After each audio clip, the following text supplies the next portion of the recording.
اگلی بات یہ کہ کیا فرضیت زکوٰۃ کے لیے عاقل اور بالغ ہونا شرط ہے؟ تو کیونکہ اسلام میں جو احکامات کا اطلاق ہے وہ عاقل اور بالغ پر ہی، یعنی عمومی جو حکم ہے وہ عاقل اور بالغ پر ہی ہوتا ہے، تو زکوٰۃ کے حوالے سے کیا حکم ہے؟ اس حوالے سے امام مالک رحمہ اللہ، امام شافعی رحمہ اللہ، امام احمد رحمہ اللہ، ان تمام کا یہ کہنا ہے کہ یتیم اور نابالغ اور مجنون کے مال میں زکوٰۃ فرض ہے، اور عمر رضی اللہ عنہ، عائشہ رضی اللہ عنہ، علی رضی اللہ عنہ، ابن عمر رضی اللہ عنہ سے بھی یہی بات جو ہے ملتی ہے۔ دوسری طرف بعض لوگوں نے یہ کہا کہ چونکہ رفع القلم عن ثلاثہ، 3 لوگوں سے جو ہے قلم اٹھا لیا گیا، اور اسی میں جو ہے بچہ جب تک وہ بالغ نہ ہو جائے اور مجنون جب تک کہ وہ اس کو افاقہ نہ ہو جائے یا اس کا جنون ختم نہ ہو جائے، تو انہوں نے اس حدیث سے استدلال لیا اور کہتے ہیں کہ نابالغ اور مجنون کے مال میں زکوٰۃ نہیں ہے۔ لیکن صحیح بات یہی ہے کہ جو یتیم بچہ ہے، نابالغ ہے اور اس کی فاتر العقل ہے، بے وقوف ہے یا کم عقل ہے، تو ان تمام کے مال میں جو ہے زکوٰۃ کی ادائیگی کی جائے گی۔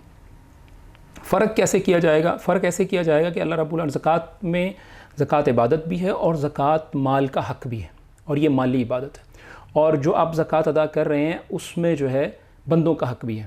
تو اس لیے جو ہے اللہ رب العالمین جیسے قرآن میں کہا خذ من اموالہم صدقہ، اب یہ جو مال میں سے صدقہ لیجئے، اس میں تمام شامل ہیں، چھوٹے ہوں یا بڑے، اور مجنون ہو یا جو ہے جو صحیح عقل سلیم رکھتا ہے وہ، تو ان تمام کا اطلاق اس میں شامل ہے۔ اگر ہم یہ کہیں کہ دوسری حدیث جو ہے اس کو خاص کرتی ہے، تو پھر امام نووی کا قول جو ہے وہاں سامنے آتا ہے، وہ فرماتے ہیں کہ ہمارے نزدیک جو ہے بچے اور مجنون کے مال میں بغیر کسی اختلاف کے زکوٰۃ واجب ہے، لازمی ہے، اور یہ ان کا ولی ادا کرے گا ان کے مال میں سے، جیسے ان دونوں کا مال۔ اب اگزامپل انہوں نے کیا دی کہ ان کا اگر وہ کسی کا نقصان کر دیتے ہیں، بچہ کسی کی گاڑی کا نقصان کر دے، کسی کا درخت جو ہے یہ کسی کے گھر کا نقصان کر دے، کسی بھی طرح کا کسی شخص کا نقصان کر دیتا ہے، تو اس کا نقصان جو ہے، حالانکہ بچہ بالغ نہیں ہوتا، بالغ ہونے سے پہلے اگر نقصان کر دے، تو اب یہ بات تو نہیں کہی جاتی کہ یہ جو بالغ ہوگا تو آپ کا نقصان پورا کرے گا، تو اس کا نقصان جو ہے بچے کا کیا ہوا نقصان اس کے جو اولیاء ہیں اور اس کے اہل خانہ وہ پورا کرتے ہیں۔ اسی طرح بچے کے مال، جیسے کہ کسی کا والد فوت ہو گیا یا والدہ فوت ہو گئی، اب اس کے اولیاء جو ہیں،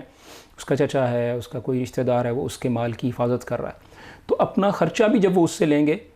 اس کے مال میں سے، تو وہ بھی تو ادا کر رہے ہیں نا۔ اسی طرح اگر کوئی نقصان کر دیتا تو وہ بھی تو اس کے مال سے ادا کیا جائے گا، تو اسی طرح زکوٰۃ کی ادائیگی بھی اس کے مال میں سے کی جائے گی، اور غربا اور مساکین کا چونکہ یہ حق بھی ہے، تو اس لیے جو ہے یہ اس حق کو ادا کرنا لازمی، اگرچہ مسئلہ اجتہادی ہے، لیکن جو صحیح بات اور